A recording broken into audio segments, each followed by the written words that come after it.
What if the search for meaning is the very thing that keeps us from ever finding peace? And what if the truth that all religions, spiritualities, philosophies, and psychologies talk about, the truth of who we are and the nature of our existence, what if the search for that is the thing actually keeping us chained and preventing us from being free? We're taught in a lot of subtle and overt ways that life must have a purpose, that beneath all of this chaos, the suffering, the beauty, there's something that makes it all make sense. Religion offers an answer, spirituality, philosophers, psychologists, self-help gurus, even our everyday life. Capitalism, the addiction to productivity, our addiction to social media and technology, each of these is a testament to our desperate attempt to feel valuable and certain that what we are doing has some kind of positive value or feeling attached to it.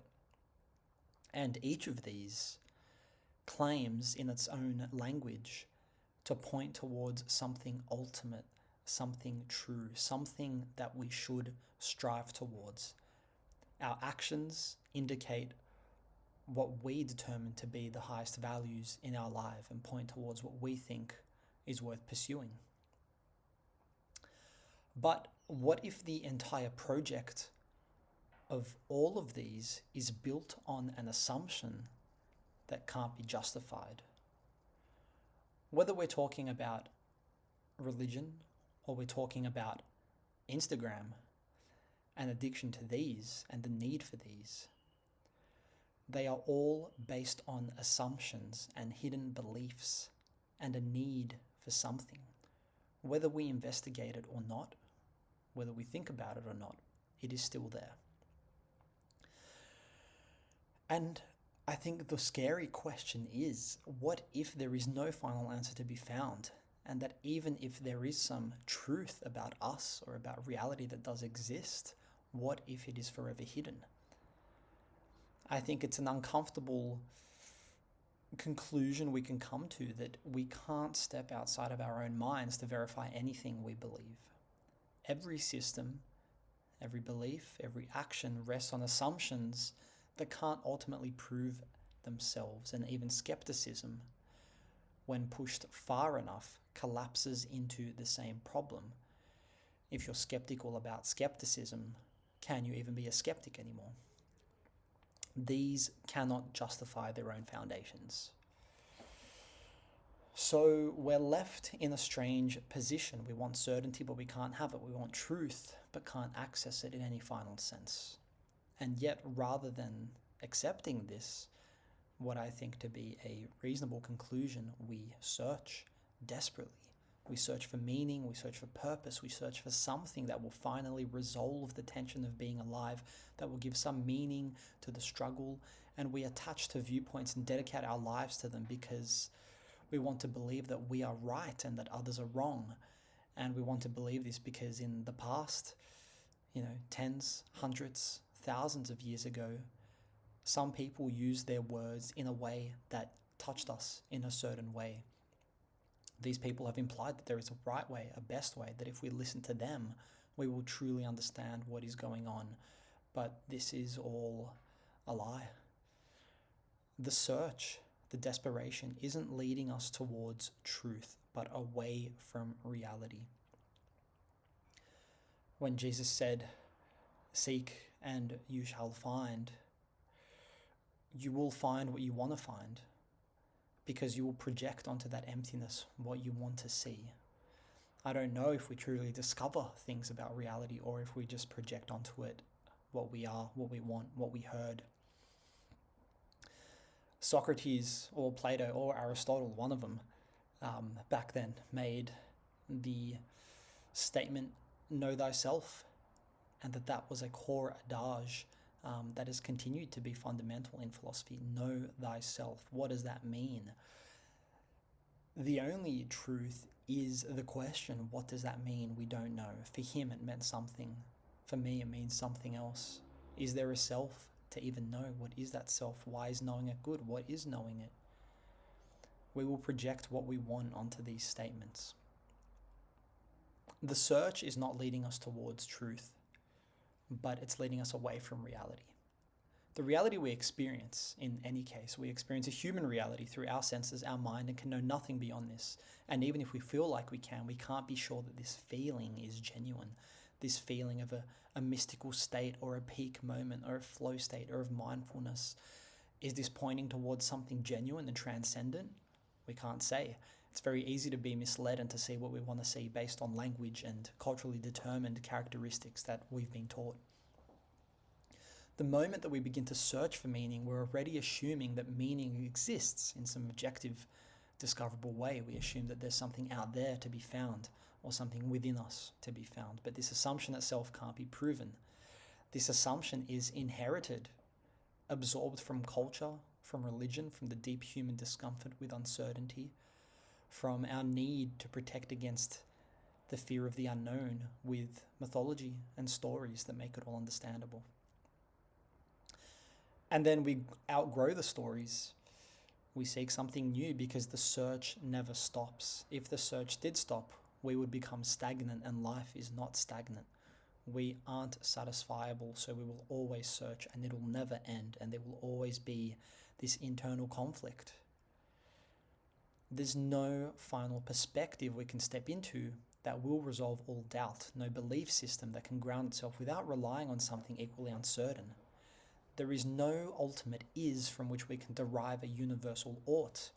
We can pretend there is, which is what most gurus and those who profit in the psychological or spiritual sector attest to, but they can say they have the answer and that you will know the truth finally if you listen to them, but none of this can truly be proven. They are sharing their experience, their understanding, and they are just parroting words that they have learned from others. What they say is unverifiable. We are left with their truth, your truth, what works for you, what works for me, but there is no right answer. Is the word truth even necessary? I don't know. We are, I think, simply thrown into existence. We didn't choose to be here. We do not know what this is. We do not know where it came from or where it's going. We find ourselves alive, aware, embedded in a world that is constantly changing, and we're expected to make sense of it. But perhaps there is no sense to be made.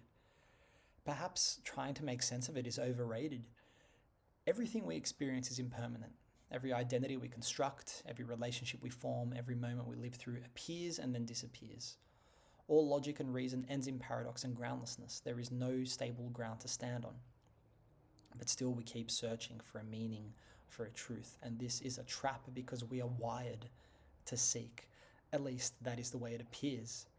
We're wired to believe that there must be something more, something deeper, something that will finally justify all of this. But what if nothing can justify it? What if these are responses to feelings, not actual discoveries about reality? What if these say more about our relationship to parts of ourselves rather than what is going on beyond us? What if we're not really here for anything at all? And here is where many people turn away, because without meaning it can feel like nothing matters. But saying that life doesn't have a meaning doesn't mean that there is no point and that it is hopeless and a futile endeavor. Life is full of meanings. It is full of things that can make us feel fulfilled and purposeful. There are many things that do this. There are many things that don't do this, but there is no single unified meaning that we can figure out in any case. And even in the absence of ultimate meaning, experience still continues. We don't really need that. You still feel, you still care, you still love, you suffer, and you choose. Everyday life must be lived, and choices are made regardless of what one believes. Perhaps all that can be said about us in our circumstances is that we are impermanent, unknown creatures thrown into existence. That is it. So the question shifts from what is the meaning of life or what is true to how do I live knowing that there may not be a meaning? Or how do I live knowing that there may not be a truth?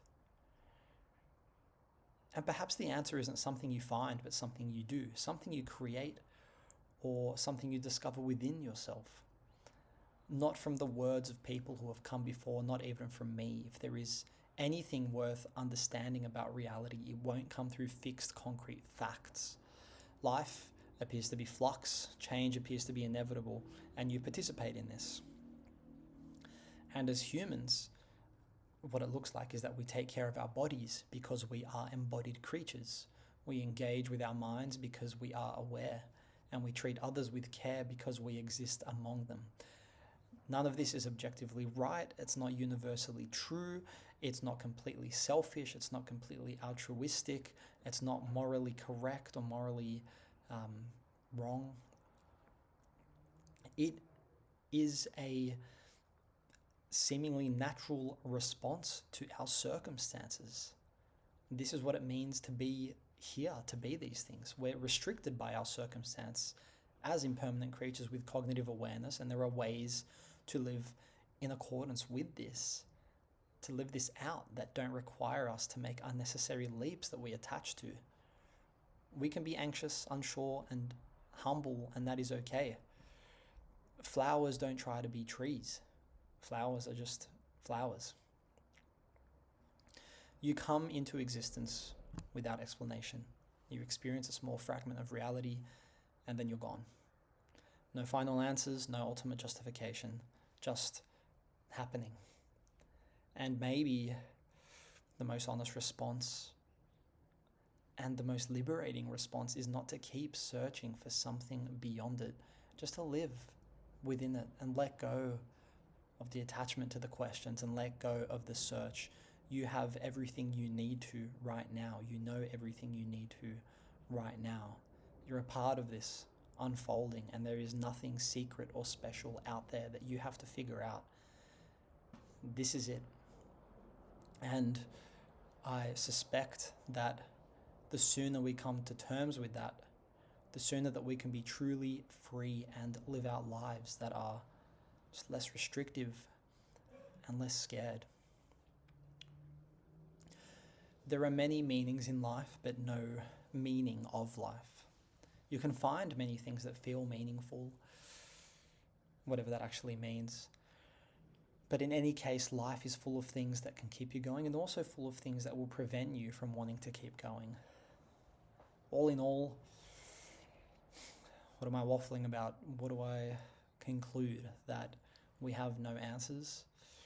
I have no answers. There is no is of reality. There's no accurate way to see things, and there is no ought. There is no way of living that we can derive from the way things are, because we don't know how the way things are. All that we have is the appearance of conscious, finite creatures in a world beyond our comprehension that we're thrown into, and that it really may just be as simple as taking care of your mind, taking care of your body, taking care of others, doing what you will.